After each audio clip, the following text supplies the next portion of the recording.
Someone always taking Liam Neeson shit, man, and getting their ass beat for This it. man's just trying to live his life. He's just trying to live. He's But just y'all trying to kidnapping his daughter or killing his son. yeah. This is the man just trying to. This is a man just trying to have things, Right. and people just keep taking it. And like I said, and getting y'all's asses whooped. And some half the time, I think y'all just doing it as a challenge now. Right. The Liam Neeson challenge. Take Liam Neeson shit without getting your ass whooped challenge.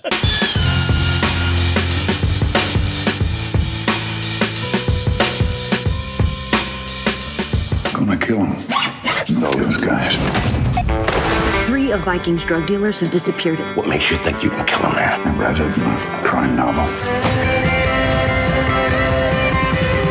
Now somebody took his snowplow, and he's mad. Oh, and they killed his son. They too. killed his son. But that plow meant a lot to him. And you know what? Normally people would root for Liam Neeson, but people ain't too happy with Mr. Neeson these days. Lee, you know, it was bad that he was making Taken over and over and over again, Taken on a plane, Taken on a train, and then people find out that Taken might have been a true story. The most racist version of Taken after Taken the prequel. Where's that black bastard?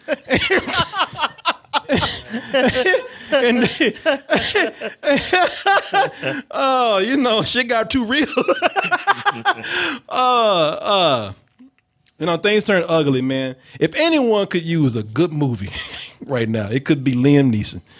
And we're going to see if this film is actually that good movie that Liam Neeson needs so much. And, you know, it looks like it's an uphill battle already because, you know, this is, it does look like another, it's like we said, Taken with a snowplow in the snow. and look, we can't blame anybody for thinking that. Let's go ahead and take a look at the trailer one more time, and we'll find something new, and we'll tell you if this is actually maybe a new, decent version of Taken, or who knows, could be something different this time. Mr. Coxman, What can I do for you? it's about your son. I thought it's about your name. The fuck, really? You can change that, you know. I think my name is cool. Yes, I'm Coxman, yes. What are you doing? Well, cowbell. Martin was over here with me. Cowboy up in my ear. Get away, man.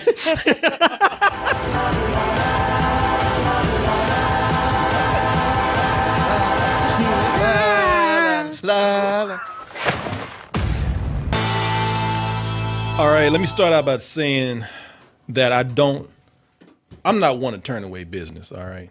You know, what we do depends on an audience, views, eyeballs, ears, all that kind of stuff. But if you plan on seeing this film anytime in the near future, don't listen to this review. Just get out of here. Just go somewhere, do something else, come back in about 20 minutes or whatever. Because believe me, no pun intended right here. No, actually, you're going to blame me for it anyway. So yes, it is. It's better to go in cold. So I told you. See, that's why I didn't want to do it. I thought about it. There was no other way to say There was no other way to do it, man. Thank you, Serenity. You know, thank you. Shit. There was no other way. There was no other way to, and I thought about it. I was like, you know, and I looked at you and I was like, shit. No, man, I'm not going to jump on you for that.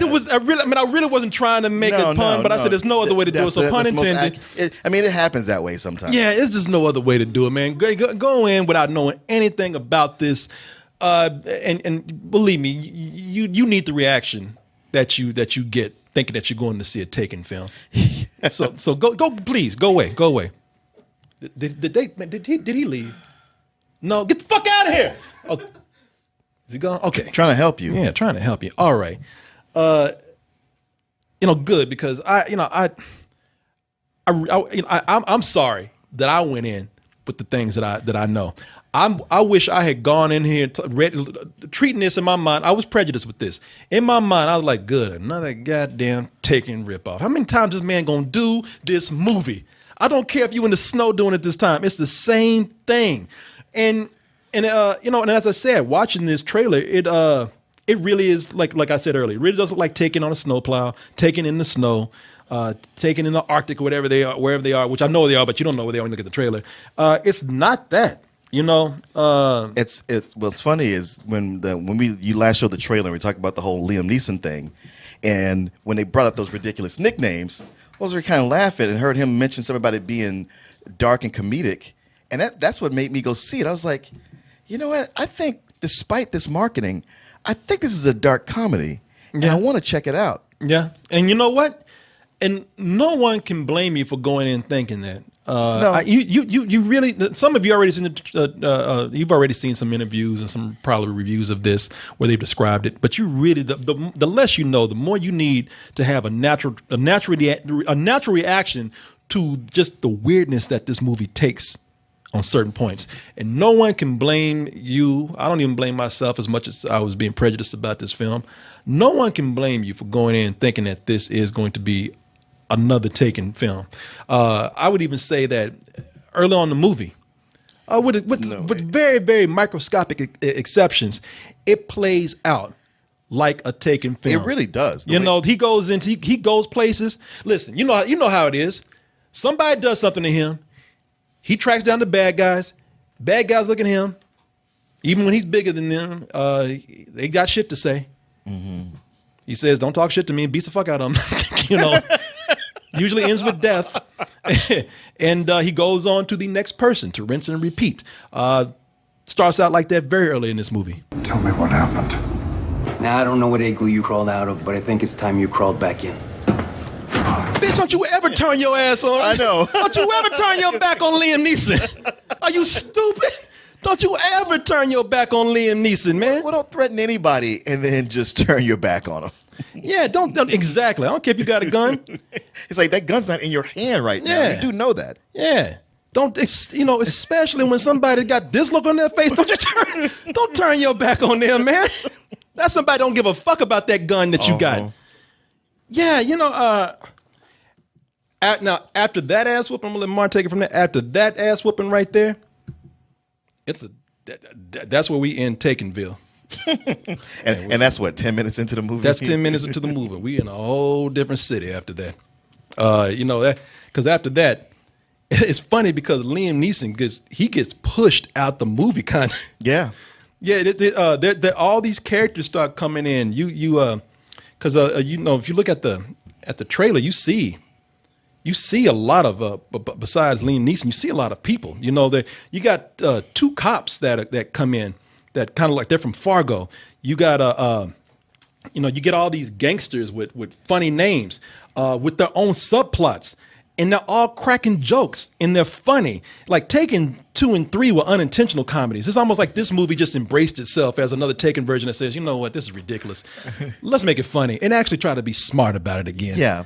Yeah, and you mentioned the two cops. The thing is, this movie is a lot more like Fargo than it is Taken. It's only that in the beginning, but it's it's a crime thriller in the North that's darkly comedic. I mean, it's really black comedy, and it sneaks up on you because at first stuff is just happening that seems like plot holes are kind of ridiculous, and then you're like, wait a minute, yeah, This movie has been too smart to do something this ridiculous unless it's on purpose. Exactly. No. I mean, it takes you a while to kind of go like, hold on. Yeah. This is all right.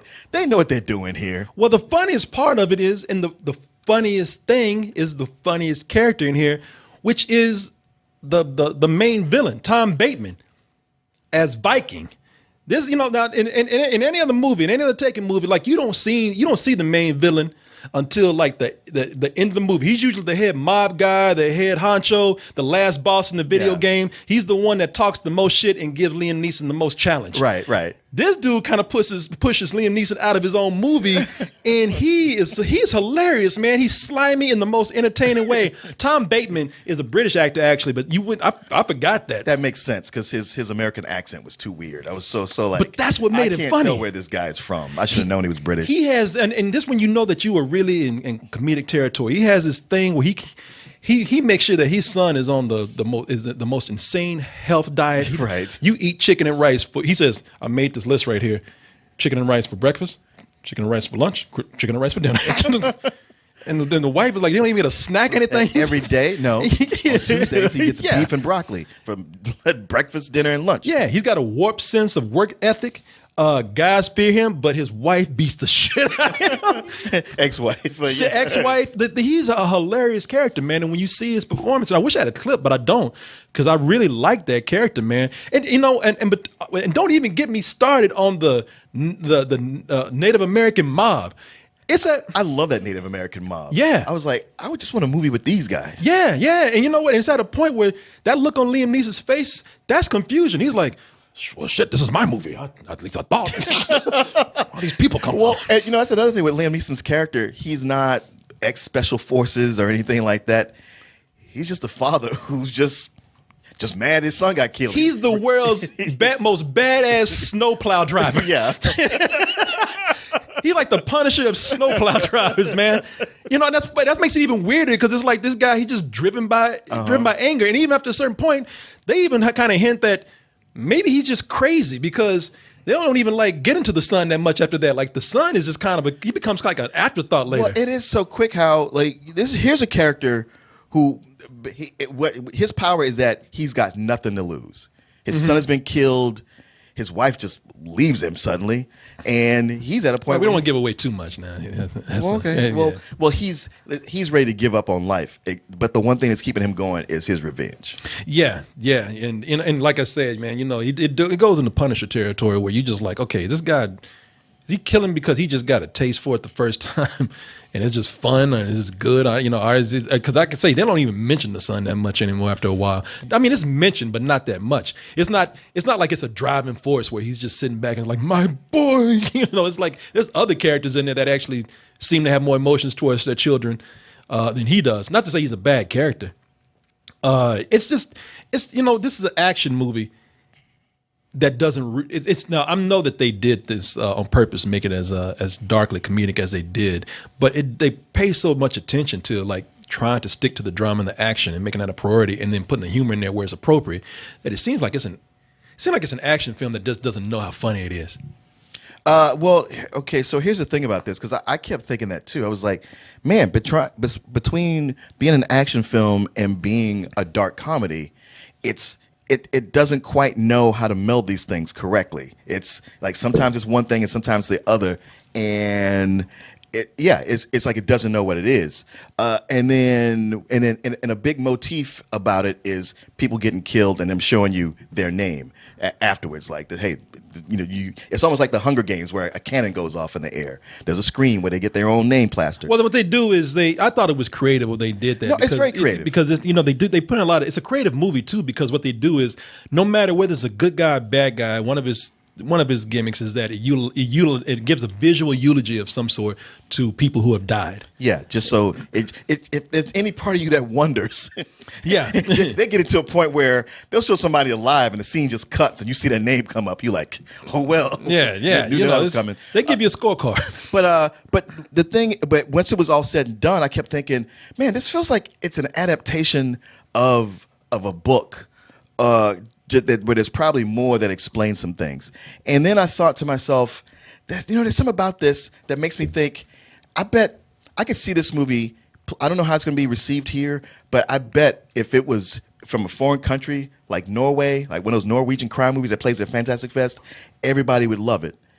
Only to get to the end and discover, yes, that's what it was. Well, I had gone in hearing that they start to make a big deal about how this was a Norwegian film by the same director is the same one that does this one. Was Stellan Skarsgård plays the Liam Neeson. Yeah, and it's interesting. I haven't seen the movie. You did. Yeah, I watched it last night. Because you could tell me what it's like. Because I looked at it and I thought, wow, they are staying very close to certain shots that they did there. Except they look like they had a bigger budget in this one, but they're staying very close to what they did to almost in the trailer, looking like they're doing a shot-for-shot remake. Unnskyld, det var ikke meningen at det skulle på Ingvar. Det er helt sant, han visste ingenting.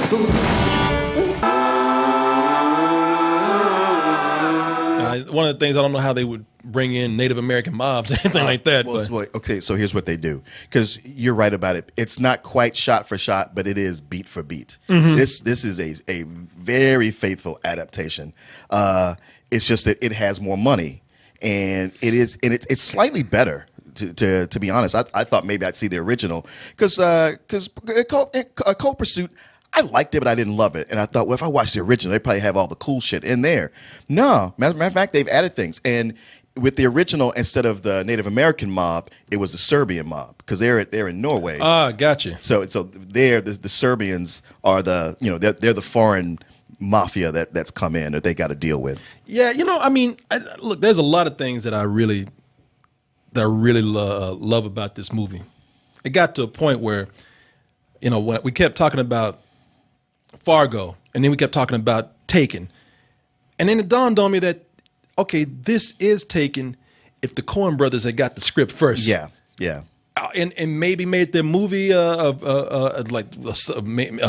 somewhat that we see here, or made into an episode of Fargo that you see on TV. Yeah, I kept thinking more like the TV series. They did a season of that where the criminal is actually the good guy, going around taking out the other bad guys. But and I love another thing about it is like with Fargo, I love the cinematography. Man, look, you know what, to all you future filmmakers out there, you want to do some good cinematography, just shoot something in the snow. And make sure it does give you a lot to play with. Yeah, and make sure that you kill a lot of people in the bloodiest way, so you can get that you can get that red plasma hitting that white powder. It's beautiful. But but what they do here, man, it's in Denver, but they make Denver look like the Antarctic, or they are at times they make it look like they make it look like Norway. Make it look like Norway. Yeah. It's something, sometimes it's really beautiful with these big modern homes, man. The cinematography in this is amazing, and sometimes it's frightening when they have these blizzards going through, or when this gloomy looking dusk is coming over the landscape. It's definitely, you can look at that trailer and tell this dude had way more money than he had in the last one. Right, and he made a better movie. It's a slightly better movie. I watching it, I felt like, you know what, if he would have tightened some things, he could have made actually a much better movie. It's like he's trying to do the Coen brothers here, and succeeding more than not. But it's still one of those where, man, if they had done this, you wouldn't have questioned what kind of movie it was. I agree, because for one, look, everybody, I know I say I love story. I know I want character development. I want characters to be. I want every character to be developed as much as they can, but not every character needs a subplot. Right. No, sometimes you don't serve no purpose here. You find standing in the back, maybe pulling the trigger, but they try to give these subplots, these weird, absurd subplots to some of these, and quirky subplots to some of these characters that don't do anything but either make the movie too long, or one of the things that brought the movie down a notch for me is that they introduce a character and a subplot just to have a convenient, coincidental way to end the movie, and I thought, man, this is way too convenient. I did not like the end. Oh, you know what? Yeah, I did. What happened? I didn't mind, but I thought that's not a way to end this. Yeah, that could have been something that's almost insignificant. It could have been something that just happened in the movie and didn't have to be here. Yeah.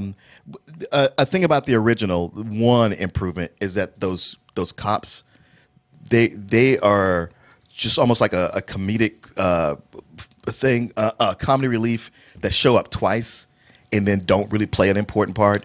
And here, the police, they're in there a lot, but if you took them out, this movie would proceed as normal. You really don't need them, and you get recognizable actors for these roles. Almost like you got them to agree to be in it, so you beefed up their part, but they don't really serve anything. They're one of the people I'm talking about. I'm like, man, y'all didn't do shit. Yeah, y'all just you came in and almost like real life did an investigation and just disappeared. Right. Y'all, they really didn't do anything, man. They were useless in this movie. Yeah, it's a little too long, man. It's 2 hours. Could have been a real tight hour and a half, hour and 45 if you're taking some characters out and you don't need it. And like I said, I think it needed a stronger ending. I really liked this movie. I did. I liked it a lot. But I'd have to give it a matinee. I couldn't go full price. Yes, same here. And, and that's what I paid for it. And I was like, okay, this was worth that. But it's just some things I was like, man, if you could just get this back in the editing room, we could fix a lot of these problems. Oh, yeah. Yeah. And just, get that director to, you have to sit him down and go like, all right, man, I know this is your darling and you did it before and it worked here. But maybe this time lose some of that. And Liam Neeson says, just have me just beat more asses. That's all. Just have me kill more people. That's what you came to see. And in a way, I'm thinking, man, I'm glad it's not taken, but y'all did come in and kind of just gank his movie away from him. Well, all things considered, maybe that's for the best. It probably is. It probably is. Yeah. But it's good, man. It's really the biggest thing that this movie has going for it is really pitching this as one movie and going in and seeing another. Mm-hmm. Or maybe people walk out saying that's bullshit. Well, maybe it's just one that I thought that I might be getting a much worse movie than this. Because thinking it's going to be another Taken or The Commuter, you're like, all right, let's get this over with, and then you go, oh, there's actually a brain behind this and some craft. Yeah. I thought about it the other day. I'm actually writing my script where somebody takes Liam Neeson's Amazon package. I thought, man,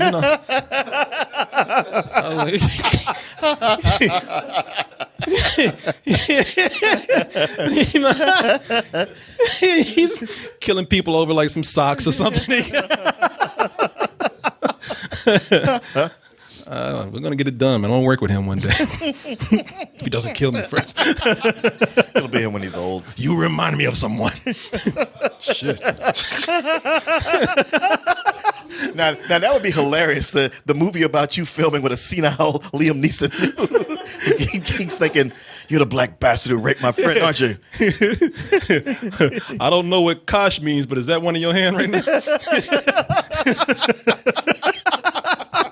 Did you have fun with us? We had fun with you. You know what? We want to hang around you some more, so please press the subscribe button. And if you really love what we do, check out our main site, doubletoasted.com. Over there, you'll find a longer form version of this video and also the live streams that we do almost every night of the week. Support us at dtmerch.com and remember to always stay toasty.